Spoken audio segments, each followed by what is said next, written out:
નમસ્કાર, મારું નામ ભરત ગોઠી છે. હું as a state programme coordinator તરીકે ન્યુટ્રિશન ઇન્ટરનેશનલના પ્રોગ્રામમાં એડોલેસન્ટ અને મેટરનલ ન્યુટ્રિશન પ્રોગ્રામ જોઉં છું. આજે આપણે ચિલ્ડ્રન્સ રિસર્ચ યુનિવર્સિટીના સહયોગથી સગર્ભાવસ્થા દરમિયાન તેમજ ધાત્રી અવસ્થા દરમિયાન ખોરાક અને કઈ કઈ બાબતોમાં કાળજી રાખવી જોઈએ એના વિશે ચર્ચા કરવાના છીએ. આજે મારી સાથે બે લાભાર્થી પણ કહી શકાય અને ડૉક્ટર પણ છે જોડે છે. તો પહેલાં પોતાનો પરિચય આપશે. એક સગર્ભાબેન પણ છે અને સાથે દાત્રી માતા પણ છે. એ પોતાનો પરિચય આપશે, પછી આપણે સેશનને શરૂઆત કરીશું. નમસ્કારમ, હું ડૉક્ટર નિધિ લેકિનવાલા શાહ, સ્પોર્ટ્સ અને ઓર્થોપેડિક ફિઝિયોથેરાપિસ્ટ છું અને સગર્ભાવસ્થાના 3જા મહિનાથી અત્યાર સુધી હું તપોવન ચિલ્ડ્રન યુનિવર્સિટી સાથે જોડાયેલી છું. નમસ્કાર, મારું નામ ડૉક્ટર પ્રાચી ત્રિવેદી છે. હું અર્થશાસ્ત્ર વિષયની પ્રાધ્યાપિકા છું અને કથક નૃત્યના વર્ગો પણ ચલાવું છું. હું તપોવન કેન્દ્ર ચિલ્ડ્રન્સ રિસર્ચ યુનિવર્સિટીની એક ગર્ભ સંસ્કારની લાભાર્થી છું અને ધાત્રી માતા લાભાર્થી છું. આજે આપણે સગર્ભાવસ્થા દરમિયાન તેમજ જ્યારે બેનની ડિલિવરી થાય છે ત્યાંથી લઈને એનું બાળક 6 મહિનાનું થાય એટલે કે ધાત્રી અવસ્થા દરમિયાન ખોરાકની બાબતમાં તેમજ આરોગ્યની બાબતમાં કઈ કઈ બાબતની કાળજી રાખવી જોઈએ એના વિશે સમજ મેળવીશું. તો સર્વપ્રથમ પીપીટી દ્વારા આપણે માહિતી મેળવીએ. અહીંયા જો પિક્ચરમાં દેખાતું હશે તો ખોરાકની સાથે સાથે, કારણ કે પ્રેગ્નન્સી દરમિયાન ખોરાકનું જેટલું ઇમ્પોર્ટન્સ છે એટલા જ માઇક્રોન્યુટ્રિયન્ટ્સનું પણ ઇમ્પોર્ટન્સ છે. તો બંને વસ્તુની વાત કરીશું. તેમજ મારી સાથે બંને લાભાર્થી પણ છે, તો એમના અનુસંધાને પણ ચર્ચા દ્વારા સમજ મેળવીશું કે ન્યુટ્રિશનનું કેટલું મહત્ત્વ છે. અહીંયા આપણે જનરલી વાત કરીએ પોષક તત્વોની. તો કયા કયા પ્રકારના પોષક તત્વો છે જે આપણા શરીરમાં બહુ જ ઉપયોગી છે? તો એક કાર્બોહાઈડ્રેટ્સ જનરલી આપણા શરીરને ઉર્જા પ્રોવાઈડ કરે છે, ઉર્જા આપે છે, શક્તિ આપે છે. બીજું પ્રોટીન જનરલી આપણા શરીરના વિકાસ માટે ખૂબ મહત્ત્વનું છે. તેમજ બીમારી સમયે જે આપણા શરીરમાં તકલીફ થતી હોય છે એને સમારકામ માટે પણ એટલું જ મહત્ત્વનું હોય છે. એની સાથે સાથે ચરબી, વિટામિન્સ, ખનિજો, ઇવન પાણી એ પણ એટલું જ મહત્ત્વનું છે. અહીંયા સગર્ભાવસ્થા દરમિયાન અને ધાત્રી અવસ્થા દરમિયાન ઉપરોક્ત તમામ પોષક તત્વો રોજિંદા ખોરાકમાં મળી રહે એ ખૂબ જ મહત્ત્વના છે. દરેકનું કામ અલગ અલગ છે, આપણે ડિટેલમાં સમજીશું.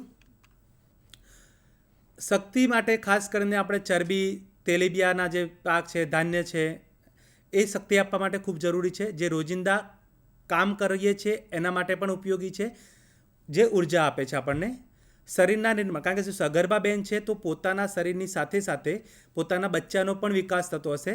તો એના માટે થઈને રોજિંદા ખોરાકમાં પ્રોટીનયુક્ત ખોરાક એટલે કે કઠોળ છે, દૂધ છે, દૂધની બનાવટ છે. અગર કોઈ નોન વેજીટેરિયન લેતા હોય તો એમને એ પ્રકારના ખોરાક છે. પણ જનરલી કઠોળ, દૂધ અને દૂધની બનાવટ જે પ્રોટીનથી ભરપૂર ખોરાક છે એ નિયમિત ખોરાકમાં સામેલ કરવા જોઈએ. તેમજ રક્ષણાત્મક એટલે કે જે રોગ પ્રતિકારક શક્તિ બનાવવા માટે આપણને મદદ કરે છે એમાં ખાસ કરીને લીલા શાકભાજી છે, ફળો છે, વિટામિન્સ છે, આ રોજિંદા ખોરાકમાં સમાવેશ કરવો જોઈએ. અહીંયા જનરલી એક બતાવવાનો પ્રયત્ન કર્યો છે કે જો એક સગર્ભા બેન હોય છે તો પ્રેગ્નન્સી દરમિયાન એની જરૂરિયાત કેટલી રહેતી હોય છે. અહીંયા હું એક ઉદાહરણ આપવા માગું છું.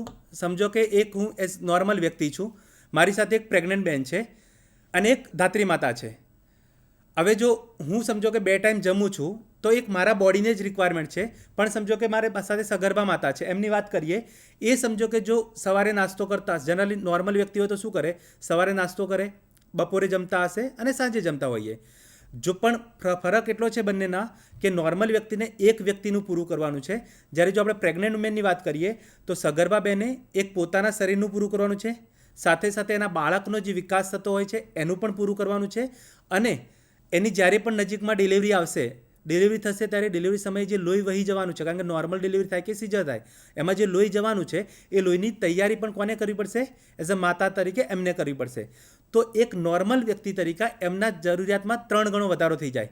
કારણ કે નોર્મલ વ્યક્તિને પોતાના માટે જરૂર છે, જ્યારે સગર્ભાબેનને સગર્ભાવસ્થા દરમિયાન એના પોતાના શરીરની જરૂરિયાત, એ દરમિયાન એના બાળકનો વિકાસ થતો હોય એના માટેની જરૂરિયાત, પ્લસ ડિલિવરી સમયે જે લોસ થવાનું છે એના માટેની જરૂરિયાત.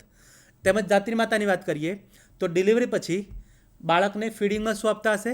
કારણ કે 6 મહિના સુધી બાળકને પાણી પણ નથી આપવાનું, ફક્ત ને ફક્ત માતાનું ધાવણ આપવું પડે. તો એ દરમિયાન બેન જે ખોરાક લેશે એમાંથી એ પોતાના શરીરનું પણ પૂરું કરવાનું, એમાંથી એના બચ્ચાને પણ ખવડાવવાનું છે, પ્લસ એમને જ્યારે ડિલિવરી થઈ છે, ડિલિવરી સમયે જે લોહી વહી ગયું છે એનું પૂરું પણ કરવાનું છે. તો એ વ્યક્તિની જરૂરિયાતમાં પણ 3 ગણો વધારો થઈ જાય. હવે આપણે બંને લાભાર્થી જોડેથી સમજીએ કે રૂટીનમાં એ લોકો ખોરાકમાં કેવા પ્રકારનો ખોરાક લેતા હોય છે. તો સૌપ્રથમ આપણે સગર્ભા માતા જોડે વાત કરીએ કે બેન, તમે નોર્મલી પ્રેગ્નન્સી કન્સીવ કર્યા પછી તમારી ડાયટ પ્રેક્ટિસ એટલે કે રોજિંદા ખોરાકમાં તમે કેવી રીતે ખોરાક લો છો? શરૂઆતના સગર્ભા અવસ્થા દરમિયાન તો હું 3 ટાઈમ જ જમતી હતી, પણ જેમ જેમ મારી જરૂરિયાતો વધતી ગઈ અને મને પણ જ્યારે અહેસાસ થયો કે હવે મારે થોડુંક એનર્જીની વધારે જરૂર છે, ત્યારે હું દિવસમાં 3 વખત હું જમવાનું રાખતી હતી ને 3 વખત નાસ્તાનું રાખતી હતી. એટલે હું મારા જમવાનાને ટોટલ 6 પાર્ટમાં ડિવાઈડ કરીને હું હંમેશા એને પોષણયુક્ત આહાર લેવાનો ટ્રાય કરતી હતી. અને આપણે જ્યારે પોષણ હોય છે ત્યારે 2 ટાઈપના ન્યુટ્રિશન હોય છે, એક મેક્રો ન્યુટ્રિશન્સ અને માઇક્રો ન્યુટ્રિશન્સ. તો મેક્રો અને માઇક્રો બંનેનું શરીરમાં બેલેન્સ થાય એ રીતે હું ખોરાક લેવાનો પ્રયત્ન કરું છું. અને આ જ મારા ડૉક્ટર અને તપોવન ચિલ્ડ્રન યુનિવર્સિટી દ્વારા અમને ખૂબ સારી રીતના અમને નોલેજ પણ આપવામાં આવ્યું છે. તો અમે એનો ફોલો કરવાનું ટ્રાય કરીએ છીએ. Very good. સેમ વસ્તુ આપણે ધાત્રી માતા સાથે વાત કરીએ, કારણ કે એમનું બચ્ચું અત્યારે નાનું છે. પહેલાં તો બેન, તમારું બાળક અત્યારે કેટલા સમયનું છે? મારું બાળક અત્યારે 4 માસનું થયું વેરી છે. ગુડ. તો અત્યારે ખોરાકમાં તમે શું આપો છો બાળકને? બાળકને અત્યારે ફક્ત ને ફક્ત માતાનું દૂધ છે, એટલે એ જ આપવામાં આવે છે. Very good. તો અત્યારે પછી તમે બાળકનું પણ પૂરું કરો છો, પ્લસ તમારા પોતાના શરીરનું પણ પૂરું કરવાનું, હે ને? તો ખોરાકમાં તમે અત્યારે કેવી રીતે લો છો? ખોરાકમાં શું લો છો અને કેટલી વાર લો છો? એટલે તપોવન કેન્દ્ર સાથે જ્યારે જોડાણા ત્યારે એમણે ડિલિવરી થયા બાદના શરૂઆતના માસમાં કેવી કેવી કાળજી લેવી તેનું માર્ગદર્શન આપવામાં આવ્યું હતું. એ પ્રમાણે હું મારો ખોરાક લઉં છું અત્યારે, જેમાં સવારે સૂંઠની ગોળી, પાણી જે છે એ વાવડિંગ અને વાકુંભાવાળું પાણી પીવું શરૂઆતના મહિનામાં, અને શરૂઆતમાં તમારે કાર્બ્સ વધારે લેવાના હોય તો રાબ પીવી લોટની બનાવીને, કે ઘીનો ઇન્ટેક થોડો તમે વધારે રાખવાનો. એવી નાની મોટી કાળજીઓ હું લેતી હતી, જેનું માર્ગદર્શન તપોવન કેન્દ્ર દ્વારા આપવામાં આવ્યું હતું. ઓકે. અને અત્યારે જનરલી હવે તમારું બાળક 4 મહિનાનું થઈ ગયું છે, અત્યારે કેટલી વખત જમો છો? અત્યારે સવારનો નાસ્તો ચા સાથે, આપણે જે ભાખરી પરોઠા સામાન્ય જે આપણે જમતા હોઈએ તે, ત્યારબાદ હું એના 2 કલાક પછી દૂધ પીઉં છું. અને ત્યારબાદ જો વચ્ચે ભૂખ લાગે તો કંઈક ઘરે બનાવેલી પૂરી કે એવું લઉં, અને ત્યારબાદ પછી 12:30 સુધીમાં હું મારું બપોરનું ભોજન લઉં છું.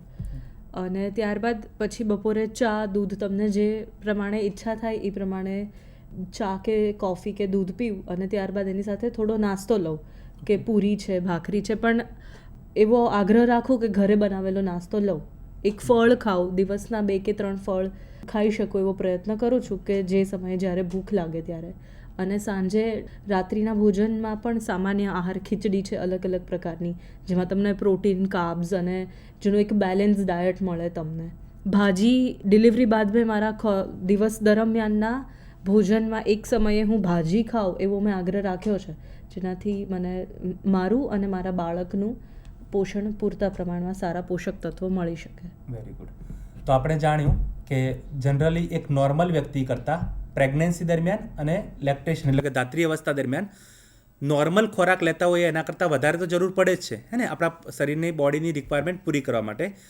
તો અહીંયા જસ્ટ એ બતાવવાનું પીપીટીમાં પ્રયત્ન કર્યો છે કે પ્રેગ્નન્સી દરમિયાન અલગ અલગ પ્રકારના ફૂડ ગ્રુપ્સ ખોરાકમાં આવવા જોઈએ, જેમ કે અનાજ છે, દાળ છે, લીલા પાંદડાવાળા ભાજી છે, અન્ય શાકભાજી છે, કંદમૂળ છે જે જમીનની અંદર થાય છે, જેમ કે બટાકા છે, ગાજર છે. દિવસમાં બેને કીધું એમ કે એકાદું ફળ પણ લેતા હોઈએ છીએ, તો ફળ પણ ખૂબ મહત્ત્વનું છે.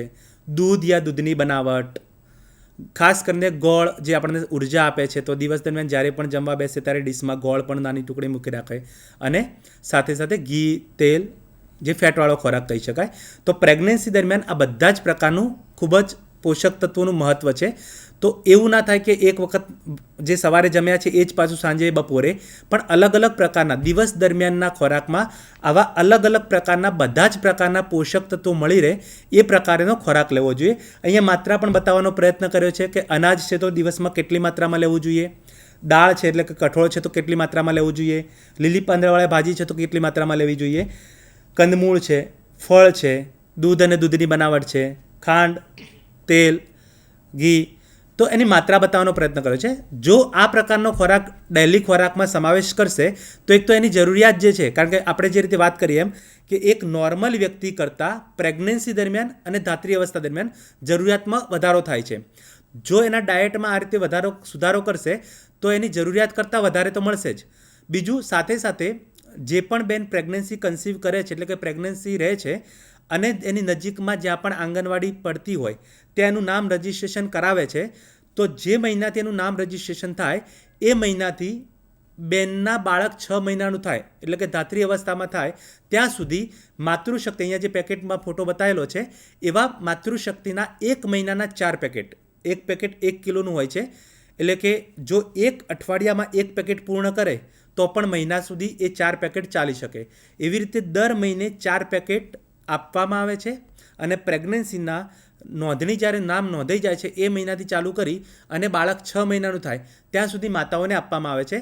આનો આપવા પાછળનો સરકારનો આશય પણ એ જ છે, કારણ કે આ વસ્તુ એવી બનાવેલી છે કે જે ફોર્ટિફાઈડ કરેલી છે, એટલે કે કોઈ એક વસ્તુમાંથી નહીં પણ અલગ અલગ વસ્તુ મિક્સ કરી અને એને ફોર્ટિફાઈડ કરીને એની જે ગુણવત્તા છે એમાં વધારો કરવામાં આવેલો છે, એટલે એના જે પોષક તત્વો છે એમાં માત્રામાં વધારો કરવામાં આવેલો છે. તો પ્રેગ્નન્સી દરમિયાન અને લેક્ટેશન દરમિયાન જે કીધું કે જરૂરિયાતમાં વધારો થાય છે, એક તો એના ખોરાકમાં થોડો ખોરાકની માત્રામાં વધારો થશે, બીજું આ પ્રકારના પોષક તત્વવાળો ખોરાક લેશે અને ફોર્ટિફાઈડ ખોરાક લેશે જેનાથી એની જે જરૂરિયાત છે પૂર્ણ થઈ શકે. તો બધા જ સગર્ભા બહેનોને પણ વિનંતી છે કે જ્યારે પ્રેગ્નન્સી કન્સીવ કરે છે તો નજીકના આંગણવાડી કેન્દ્રમાં જઈ પોતાનું નામ લખાવવું જોઈએ. નામ લખાવવાથી દર મહિને એમને માતૃશક્તિના 4 પેકેટ મળશે અને ભલામણ એ છે કે 4 પેકેટ લાયા પછી જો દિવસમાં 1 વાટકી સતત ઉપયોગ કરતા રહેશે તો અઠવાડિયામાં 1 પેકેટ પૂરું થશે, મહિનામાં 4 પેકેટ આસાનીથી પૂરા થઈ શકે અને એની દૈનિક જે જરૂરિયાત છે એ એમાંથી પૂર્ણ થાય. એવી જ રીતે અગર ધાત્રી માતા છે તો ધાત્રી માતા માટેનો ખોરાક પણ અહીંયા બતાવેલો છે, પણ નોર્મલી સગર્ભા બેન કરતાં પણ ધાત્રી માતામાં ખોરાક થોડો વધારે લેવો જોઈએ, કારણ કે ધાત્રી અવસ્થા દરમિયાન એ એના બાળકને પણ ફીડિંગ કરાવશે. એનું 6 મહિના સુધી બાળક ટોટલી માતા પર ડિપેન્ડિંગ હશે. તો જે રીતે આપણે સગર્ભાવસ્થા દરમિયાન જ્યાં અલગ અલગ ફૂડ ગ્રુપ્સ છે, ફૂડ ગ્રુપ્સ એ જ રહેશે, એની માત્રામાં થોડો ચેન્જીસ થશે, પણ ધાત્રી માતાએ પણ અનાજ છે, દાળ છે, લીલા પાંદડાવાળા ભાજી છે, અન્ય શાકભાજી છે, કંદમૂળ છે જે જમીનની અંદર થતા હોય, ફળ છે, દૂધ અને દૂધની બનાવટ છે, જ્યારે પણ જમવા બેસે ત્યારે ડીશમાં ગોળ મૂકે, તેલ, ઘી, મતલબ રોટલી છે તો બિલકુલ ચોપડીને ના ખાય. ઇવન આ માતૃશક્તિ છે તો એને ઘીમાં યા તેલમાં ઘરની પરિસ્થિતિ પ્રમાણે શેકીને શીરો બનાવીને પણ ખાઈ શકાય.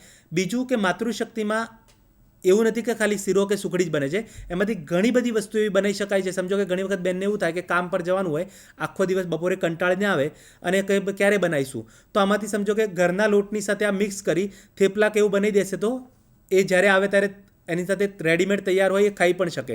એવું નથી કે આમાંથી એક જ વસ્તુ બને, ઘણી બધી વસ્તુ બને છે. નજીકના આંગણવાડી કેન્દ્રમાં જશે તો માતૃશક્તિમાંથી કઈ કઈ વસ્તુ બનાવી શકાય એની આખી રેસીપી બુક પણ એમને આપવામાં આવેલી છે, ત્યાંથી પણ એ લોકો આની વિશેની માહિતી મેળવી શકે છે. તો આપણે આ રીતે સગર્ભાવસ્થા દરમિયાન અને ધાત્રી અવસ્થા દરમિયાન જે જરૂરિયાતમાં વધારો થાય છે એ પૂરી કરવા માટે ખોરાકમાં ધ્યાન રાખવાનું છે. સાથે સાથે સરકારશ્રી દ્વારા, કારણ કે બધા જ ફેમિલીની કન્ડિશન એક સરખી ના હોઈ શકે, એને પહોંચી વળવા માટે સરકારશ્રી દ્વારા પણ ફોર્ટિફાઈડ અનાજ છે એ આપ જાણતા હશો કે ઘણા બીપીએલ ફેમિલીઝ છે યા એપીએલ ફેમિલીમાં પણ NFS કાર્ડ ધારકો છે, એટલે કે જે નેશનલ ફૂડ સિક્યોરિટી એક્ટ અંતર્ગત આવે છે એવા કાર્ડ ધારકોને જેને દર મહિને સસ્તા અનાજની દુકાનમાંથી રાશન મળતું હોય છે, તો એ રાશન ધારકોને દર મહિને ચોખાનું પણ વિતરણ કરવામાં આવે છે. એની સાથે સાથે વર્ષમાં 2 વાર ફોર્ટિફાઈડ તેલ આપવામાં આવે છે અને દર મહિને 1 કિલો મીઠું. જનરલી આ જે ફોર્ટિફાઈડ વસ્તુ છે એ અને આપણે સામાન્ય દુકાનમાંથી લઈએ છીએ એમાં કેટલો ડિફરન્સ છે બતાવું છું. આપણે જનરલી દુકાનમાંથી જે સાદા ચોખા લઈએ છીએ એ ફક્ત સામાન્ય ચોખા હોય છે, પરંતુ આ ફોર્ટિફાઈડ છે, એટલે એમાં ચોખાની સાથે સાથે અમુક પોષક તત્વો એડ કરેલા છે, જેમ કે એમાં B12 પણ એડ કરેલું છે, ફોલિક એસિડ પણ એડ કરેલું છે અને આયર્ન પણ એડ કરેલું છે. તો આ પ્રકારે ફોર્ટિફાઈડ જે રાઈસ છે એમાં વધારાના પોષક તત્વો એડ કરેલા છે, જેનાથી જો રોજિંદા ઘરની અંદર જે આહાર બને છે એમાં આ સસ્તા અનાજની દુકાનના આગળ લાભાર્થી છે અને એને જો મળતું હોય તો આ ખોરાકનો ઉપયોગ કરશે તો સામાન્ય ખોરાક કરતાં એની માત્રામાં પોષક તત્વોની માત્રામાં વધારો થઈ શકે. બીજું, સરકારશ્રી દ્વારા વર્ષમાં 2 વાર જનરલી જન્માષ્ટમી સમયે અને દિવાળીના વેકેશન સમયે તેલ પણ આપવામાં આવે છે. 1 કિલોનું પેકેટ છે એ રીતે વર્ષમાં 2 વાર આપવામાં આવે છે. તો એ તેલમાં પણ ફોર્ટિફાઈડ કરીને પોષક તત્વો એડ કરેલા છે, તો એનો પણ ઉપયોગ કરી શકાય. અને ખાસ કરીને મીઠું, તો રોજિંદા મીઠું જે ખોરાકની અંદર વપરાય છે, સામાન્ય રીતે આપણે દુકાનમાંથી લઈએ તો સિંગલ ફોર્ટિફાઈડ હોય છે, એટલે ખાલી આયોડિનવાળું મીઠું હોય છે. પણ અહીંયા સસ્તા અનાજની દુકાનમાંથી જે મીઠું મળે છે લાભાર્થીને એ ડબલ ફોર્ટિફાઈડ હોય છે, એટલે કે આયોડિનની સાથે સાથે એમાં આયર્ન પણ એડ કરેલું હોય છે. જનરલી જો રોજિંદા ખોરાકમાં આ મીઠાનો ઉપયોગ કરવામાં આવે તો બેનને પોતાના જે રોજિંદા ખોરાકમાં છે એમાં પણ આયર્નનું પ્રમાણ પણ એના ખોરાકમાંથી મળી રહે. તો ભલામણ એ કરવામાં આવે છે કે જો કોઈ સગર્ભા બેન છે યા ધાત્રી માતા છે બેન આપણા જેવા, તો નિયમિત ખોરાકમાં આ બધા પ્રકારના પોષક તત્વોવાળો ખોરાક તો લેવાનો જ છે, પણ સાથે સાથે અગર કોઈના ફેમિલીને જો સસ્તા અનાજની દુકાનનો લાભ મળે છે તો આ પ્રકારનું રાશન જે મળે છે એનો પણ નિયમિત ખોરાકમાં ઉપયોગ કરે, જેનાથી જે પોતાની જરૂરિયાત છે એ વધારેમાં વધારે પૂરી થઈ શકે. અહીંયા સગર્ભા બેનને ખાસ ધ્યાન રાખવાની જરૂર છે કે કઈ કઈ વસ્તુ કરવાની જરૂર છે. તો રોજિંદા ખોરાકમાં બેન સ્થાનિક રીતે આપણા ઘરની અવેલ જે અવેલેબલ છે અથવા આજુબાજુમાં જે સરળતાથી મળી શકે એવા ખોરાકો રોજિંદા ખોરાકમાં સામેલ કરીએ. ધ્યાન રાખીએ કે બધા પ્રકારના પોષક તત્વો આપણા ખોરાકમાં આવે. બીજું, દર મહિને ખાસ કરીને મમતા દિવસ, તમારા વિસ્તારની અંદર નર્સબેન પણ આવતા હશે, મમતા દિવસ થતો હશે, તો તમે તમારા વિસ્તારની અંદર ક્યારે મમતા દિવસ થાય છે એ આરોગ્ય સાથે સંકલન કરીને જાણી લો. દર મહિને ખાસ તમારે મમતા દિવસમાં જવાનું છે. ત્યાં તમારું વજન કરશે, 1 ટાઈમ માટે જશો ત્યારે ઊંચાઈ પણ કરશે, અને સાથે સાથે ત્યાં દર મહિને તમારી તપાસ થશે. તો નિયમિત નજીકના આરોગ્ય કેન્દ્રમાં તપાસ કરી અને તમારા વિસ્તારમાં મમતા દિવસ ક્યારે થાય છે એ જાણી અને દર મહિને મમતા દિવસમાં ખાસ તમારે જવાનું છે. બીજું, કારણ કે આપણે આપણું બચ્ચું કેવું ઈચ્છે છે, તંદુરસ્ત આવે, હે ને? તો કેટલું મતલબ આરોગ્યની ભાષામાં અમે એવું કહીએ કે મિનિમમ 2.5 કિલોનું બાળક આવે તો અમે એને તંદુરસ્ત કહીએ, હે ને? હવે 2.5 કિલોનું બાળકને જો જન્મ આપવો હોય તો પ્રેગ્નન્સી દરમિયાન, એટલે કે જ્યારે પ્રેગ્નન્સી કન્સીવ કરી ત્યારે સમજો કે બેનનો વજન 50 કિલો હતો, જો ડિલિવરી આવતા 60 કિલો વજન થાય, એટલે કે 10 કિલો વજન વધે, ત્યારે આવનારું બાળક 2.5 કિલોનું જન્મે, હે ને? પણ આપણે કેવું બાળક જોઈએ છે? 2.5 કિલોનું જોઈએ છે, 3 કિલોનું જોઈએ છે? 2.5 થી 3.5-4 કિલોની વચ્ચે, હે ને? તો હજુ પણ તંદુરસ્ત બાળક જોઈએ છે. તો વિચાર કરો કે 2.5 કિલોના બાળકને જો જન્મ આપવો હશે તો કેટલો વજન વધારવો પડશે? 10 કિલો. મેં કીધું એમ કે પ્રેગ્નન્સી કન્સીવ કરો ત્યારે જો 50 કિલો હોય તો ડિલિવરી આવતા કેટલો થવો જોઈએ? 60 કિલો. પણ તમે તો ઈચ્છો છો કે મારું બાળક 3 કે 3.5 કિલોનું આવે, તો વિચારો કે તમારું 12 થી 15 કિલો વજન વધે તો આવનારું બાળક એકદમ તમે જેવું ઈચ્છો છો એવું તંદુરસ્ત આવશે. આમ આપણે વિચારીએ તો કેટલા મહિના છે બેન જોડે? જો શરૂઆતના 3 મહિના એવા હોય છે કે એટલો બધો વજન આપણે ના વધે, કારણ કે શરૂઆતના 3 મહિનામાં બાળકનો વિકાસ પણ એટલો નહીં થાય કે જેના કારણે તમારો વજન એટલો વધશે. પણ ચોથા મહિનાથી તમારો વજન નિયમિત વધવાનો ચાલુ થઈ જશે. તમે વિચાર કરો, ચોથા મહિનાથી ચાલુ કરીએ તો પણ ચોથો મહિનો, 5મો મહિનો, 6ઠ્ઠો મહિનો, 7મો મહિનો, 8મો મહિનો, 9મો મહિનો, 6 મહિના છે તમારી પાસે.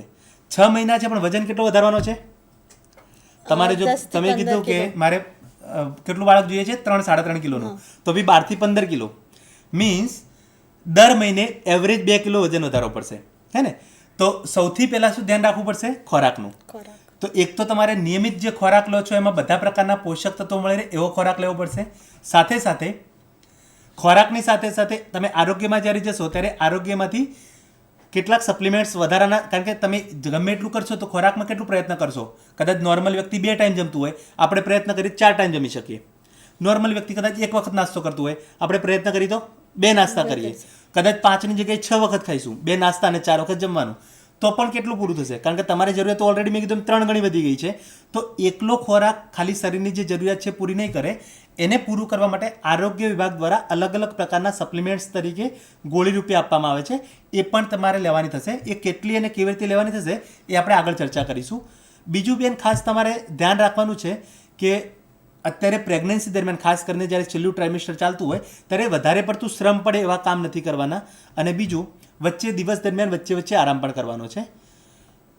બીજું અમુક વસ્તુ તમારે ખાસ ધ્યાનમાં રાખવાની છે. અમુક વસ્તુ જો એવા લક્ષણો દેખાય તો રાહ નથી જોવાની, તાત્કાલિક આપણે આરોગ્યનો સંપર્ક કરીશું. જેમ કે પ્રેગ્નન્સી માટે યોગ્ય ઉંમર આપણે કહીએ તો ઓછામાં ઓછા 20 વર્ષ પહેલાં તો પ્રેગ્નન્સી ના જ રાખવી જોઈએ. આપણે આમ કહીએ છીએ કે બેનની મેરેજ માટેની યોગ્ય ઉંમર કઈ છે? 18 વર્ષ. એ જ રીતે પ્રેગ્નન્સી માટે ખરેખર યોગ્ય ઉંમર છે 20 વર્ષ. 20 વર્ષથી નાની ઉંમરે પ્રેગ્નન્સી ના રાખવી જોઈએ. એટલે કે ફિલ્ડમાં જો કોઈ બેનને 20 વર્ષથી નાની ઉંમરની પ્રેગ્નન્સી છે તો એને સતત આરોગ્ય સાથે કોન્ટેક્ટમાં રહેવું જોઈએ, કારણ કે એ દરમિયાન કોમ્પ્લિકેશન થવાના ચાન્સીસ પણ વધારે છે. બીજું, ઘણી વખત બેનની ઊંચાઈ ઓછી હોય હે ને, તો એ પણ જોખમી કહેવાય. તો એવી બહેનોએ પણ આરોગ્ય સાથે સંકલન કરી અને સતત કોન્ટેક્ટમાં રહેવું જોઈએ. પ્રેગ્નન્સી દરમિયાન જ્યારે રજિસ્ટ્રેશન થાય છે એ વખતે જો એનો વજન ઓછો હોય, એટલે કે 40 કિલો યા 42 કિલોથી ઓછો વજન છે, એવા બહેનો આમ આરોગ્યની દ્રષ્ટિએ જોખમી સગર્ભા કહેવાય. એમને વધારે તકેદારી રાખવાની જરૂર છે. તો આવા બહેનોએ સતત નજીકના આરોગ્ય કેન્દ્રમાં કોન્ટેક્ટમાં રહેવાનું છે અને એમની સલાહ પ્રમાણે વધારાની કાળજી રાખવાની છે. કદાચ એવું બને કે પ્રેગ્નન્સી દરમિયાન તમે ઘરે છો અને બ્લીડિંગ ચાલુ થાય છે, આવી વસ્તુમાં આપણે રાહ નહીં જોઈએ, તાત્કાલિક હોસ્પિટલમાં જઈશું. તમને કદાચ દર મહિને જો મમતા દિવસમાં જતા હશો યા સરકારી દવાખાનામાં કે પ્રાઇવેટ દવાખાનામાં જતા હશો, લોહીનો રિપોર્ટ કરાવતા હશે, તો એ હિમોગ્લોબિન જો પ્રેગ્નન્સી દરમિયાન ખાસ કરીને સેકન્ડ ટ્રાઇમિસ્ટર હોય, એટલે કે ચોથો, પાંચમો કે છઠ્ઠો મહિનો ચાલતો હોય, ત્યારે તો 7 ગ્રામથી ઓછું હોય તો પણ ગંભીર કહેવાય. પણ અગર થર્ડ ટ્રાઇમિસ્ટર ચાલુ થઈ ગયું છે, સમજો કે તમારો 7મો મહિનો અત્યારે ચાલી રહ્યો છે, 7મો, 8મો કે 9મો મહિનો, એટલે કારણ કે હવે તમારી પાસે કેટલા મહિના છે? 3 મહિના છે. એ સમયગાળામાં એકદમ લોહી ના વધે, તો એ સમયગાળા દરમિયાન જો 9 ગ્રામથી ઓછું હિમોગ્લોબિન હોય તો પણ આપણે રાહ નથી જોવાની કે 7 થશે ત્યારે દવાખાને જઈશું. 9 ગ્રામથી ઓછું છે તો પણ આપણા માટે જોખમી કહેવાય. આપણે તાત્કાલિક નજીકના આરોગ્ય કેન્દ્રનો સંપર્ક કરીશું. એ સિવાય તાવ આવે, પગમાં સોજા આવે, ખેંચ અનુભવાય, ચક્કર આવે, સફેદ પાણી ચાલુ થઈ જાય, આવું કંઈ પણ જણાય તો આપણે રાહ નહીં જોઈએ, તાત્કાલિક નજીકના દવાખાનામાં સંપર્ક કરીશું. અને ઇમરજન્સીમાં આપણે પણ આરોગ્ય વિભાગ સાથેથી મમતા કાર્ડની અંદર કોન્ટેક્ટ નંબર લખાઈ લઈશું, જેનાથી આવી કોઈ પણ તકલીફ થાય છે તો નજીકમાં કોનો કોન્ટેક્ટ કરવો, કોનો એ ડૉક્ટર અવેલેબલ છે કે નહીં એ જાણી શકાય અને નજીકમાં ત્યાં આપણે સંપર્ક કરી શકીએ. તો આજે આપણે આજના આખા સેશનમાં ખાસ કરીને સગર્ભાવસ્થા દરમિયાન અને ધાત્રી અવસ્થા દરમિયાન કયા પ્રકારનો ખોરાક લેવો જોઈએ, સાથે સાથે એ દરમિયાનની જરૂરિયાતને પહોંચી વળવા માટે કયા પ્રકારના પોષક તત્વો યા સપ્લિમેન્ટ્સ ગવર્મેન્ટ દ્વારા આપવામાં આવે છે એની ચર્ચા કરી. મારી તમામ દર્શકોને વિનંતી છે હાથ જોડીને કે જે પણ આપણે વિડીયોમાં જોયું એ જ રીતે પ્રેગ્નન્સી દરમિયાન અને લેક્ટેશન દરમિયાન પોતાના બાળકની કાળજી માટે ખાસ કરીને પહેલા 1000 દિવસ ખૂબ જ મહત્ત્વના છે. એટલે કે બેન પ્રેગ્નન્સી કન્સીવ કરે ત્યારથી લઈ એનું બાળક 2 વર્ષનું થાય એ સમયગાળો એવો છે કે બાળકનો મોટાભાગનો માનસિક વિકાસ થતો હોય છે અને આ દરમિયાન બાળકની જો કાળજી રાખવામાં આવે તો આગળ જતાં એ બાળક ખૂબ જ તંદુરસ્ત અને હેલ્ધી રહે છે. તો એના માટે થઈ તમામ દર્શકોને વિનંતી છે કે આજના સેશનમાં આપણે જે જોયું છે કે સગર્ભાવસ્થા દરમિયાન અને ધાત્રી અવસ્થા દરમિયાન ખોરાકમાં તેમજ સપ્લિમેન્ટ્સમાં કયા કયા પ્રકારની કાળજી રાખવી જોઈએ એ પ્રકારેનું અનુસરણ કરીશું અને આપણું બાળક તંદુરસ્ત રહે એ માટે પ્રયત્ન કરીશું. આભાર.